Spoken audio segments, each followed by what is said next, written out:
Back at the shop, just prepping a job, and I wanted to do this video real quick. I set up a 1x1 Astra. I've got some nice shadows going on in the background.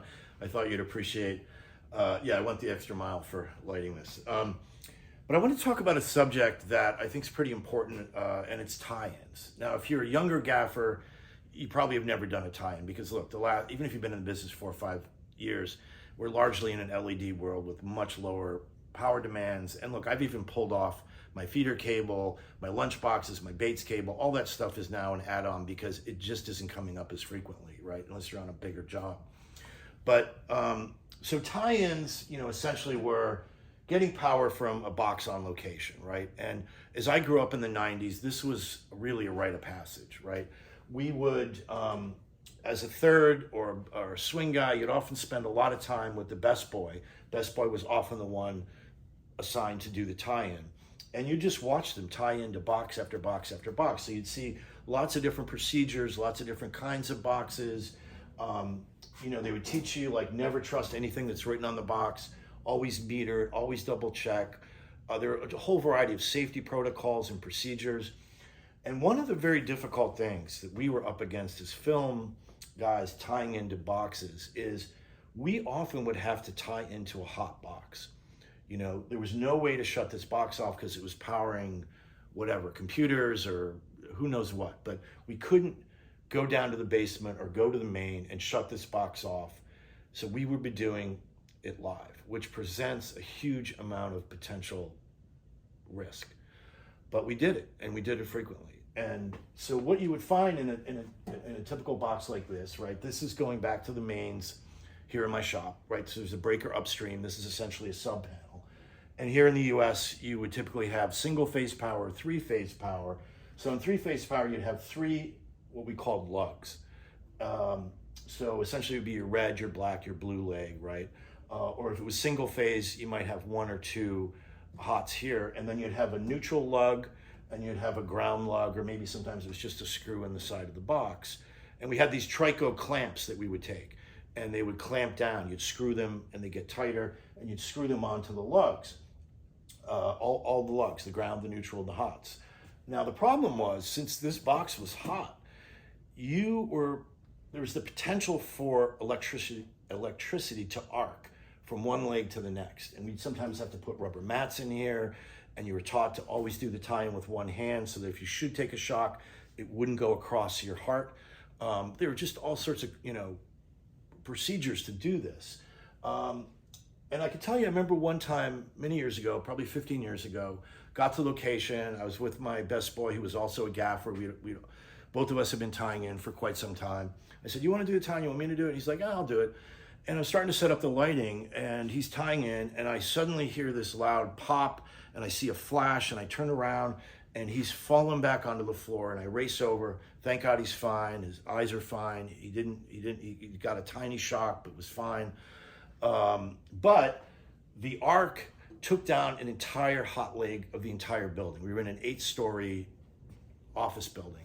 And so production had to call the landlord, and they had to get the landlord's electrician. They had to replace the fuse in the basement, and I'm sure it cost them a couple grand or whatever. But we all went home. Everybody was alive and well, and there were no repercussions. But I've heard many stories where there were some serious repercussions. So, I don't know that this would ever happen in, say, Toronto or Melbourne, Australia. I know Andrew Locke has told me that he has to have somebody come in from the government, I forget if it's every 6 months or every year, and tag all of his lights. All of his gear needs to be tagged. They check for ground continuity. They check, I don't know what all they check, but they check a bunch of stuff. His equipment gets tagged, and if he doesn't do that, there's all sorts of penalties. I don't know exactly what happens in Toronto, but I've heard that, people show up on set and check your stuff out. I think we're, to some extent, far less regulated here in the US. I mean, we have OSHA, we have some governing bodies, but, tie-ins were a thing. And, it was part of the union test for years. Now it wasn't a live box for the union test. It was just, you were in a warehouse or something, and they'd have a box that wasn't live, but they try to mess it up, or they try to put little screws or bolts here that might fall in and arc the box, see if you notice them. They were trying to see if you were really paying attention and following all the safety protocols. So we all learned doing that by watching our senior gaffers and best do it, and then eventually we would step in and they would watch us do it, and we would, be the best boy, and we would start, doing it ourselves. But I will tell you, it was always the thing that gave me the most anxiety and the most fear, because I knew there was a possibility that I could get electrocuted, I could get shocked, or some bizarre thing would happen, like happened to my buddy. And so I was already thinking about, I didn't really want to do this anymore. A couple friends of mine told me they were going to stop doing it. And I was out to dinner at one point with a group of people, weren't in the business, and I happened to be seated next to a lawyer. We were just chatting about the nuts and bolts of what we each did day to day. And somehow the tie-in and how do I distribute power to set came up, and he was listening, and then he started asking me a bunch of questions, and he said, so wait, so you're a film electrician. Is that a license thing? And I said, no, we're not. That's just kind of what we call ourselves electricians. We're really like lighting guys. And he said, well, are you also licensed with the state of New York or the city of New York? And I said, no, we're not like licensed electrician. We just do this one thing. We have this one narrow scope, and we're trained how to do this one particular thing on set, is how to tie into a panel, and then we distribute the power to our set. And he asked a few more questions, and he sat back and said something to me like, John, I got to tell you, I don't know all the details, but this sounds to me like you're exposing yourself to tremendous liability.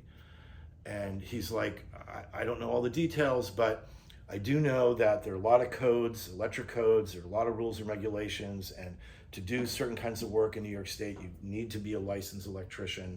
And it sounds to me like your guys and your business is kind of skirting this in order to do this thing. And he's like, look, God forbid somebody gets shocked, somebody gets killed, you short something and you've blown out some $100,000, machinery or whatever it is, you could be liable. And then if this goes to court, you even have the possibly to be held criminally liable. So that really put the fear of God in me. And I went home and I thought, you know what, it's time. Like I'm just gonna not do tie-ins anymore. And so I lost some jobs because, production, as it stood right then, production already hired the Best Boy Electric. They were going to do the tie-in essentially for free because they're already being paid for the day. So now it's an added expense for production, which of course they don't want. And so I lost a few jobs early on. And then I changed my approach with production when it came up about the tie-in. And I would explain the huge liability it was putting not only me in, but them in. And I said, look, I am not a licensed electrician. Yes, we've been doing this for years, but we've really kind of been skirting regulation. And if something happens, I'm going to be held responsible, but so are they. And so that saved me a lot of jobs, because I think, it also put the fear of God in them. Okay, wait, maybe we should rethink this. And so as time went on, I just drew the line in the sand, no more tie-ins.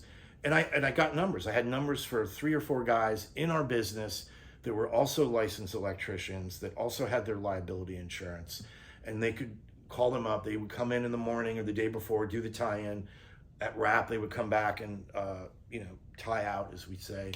And then sometimes, it would just be a regular electrician, because you could call any regular electrician could come in and do this job. We provide the tie-in cables and clips and all that, and they come in and they do it. And then everybody's protected. So all that to say, my advice to you is never, ever, ever do a tie-in. I mean, this is one man's opinion, but I think you're opening yourself to enormous, tremendous liability risk if you do a tie-in on set.